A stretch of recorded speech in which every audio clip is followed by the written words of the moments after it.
이번엔 글로벌 특파원 리포트 시간입니다. 중국 현지의 생생한 분위기 이지훈 베이징 특파원과 알아보겠습니다.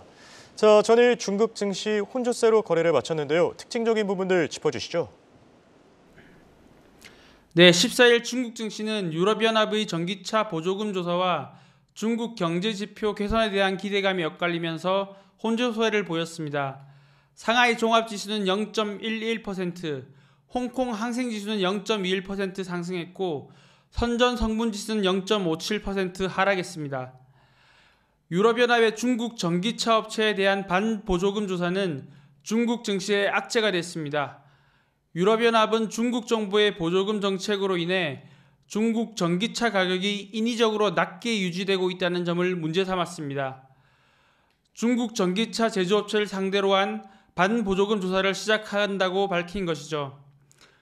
중국 전기차 업체를 상대로 한 고율의 관세를 부과할 수 있다는 우려로 선전지수의 시총 상위 종목 대부분이 하락했고 특히 전기차 제조업체인 비아디가 3.15% 급락했습니다. 반면 중국 산업 생산과 소매 판매 등 경제지표 발표를 앞두고 최근 중국 정부의 경기 부양책이 지난달 성장에 기여했을 것이란 전망이 강해지면서 상하이 지수는 상승 마감했습니다. 상하이 지수에선 국제 유가 강세에 중국 해양석유, 중국 석유 천연가스 등 에너지 관련주가 상승세를 이끌었습니다.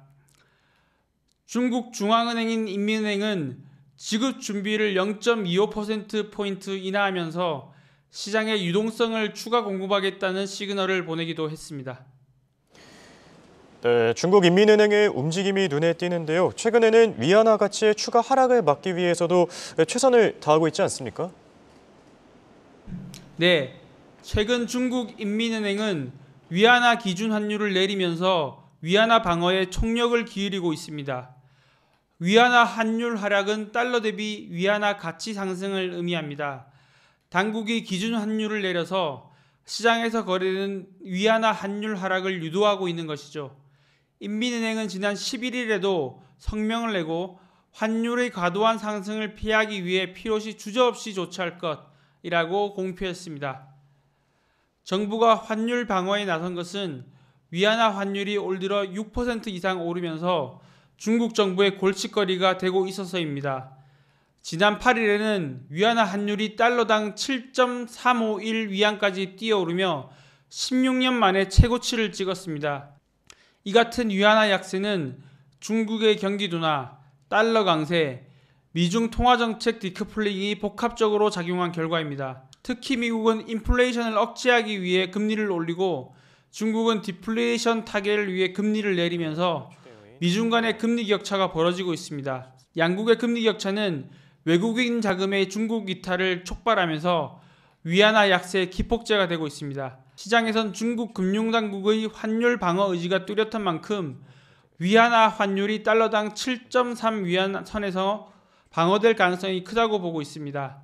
2015년 9월 중국의 환율 시장화 조치 이후 위안화 환율은 달러당 6.2에서 7.3위안 범위 내에서 움직였습니다.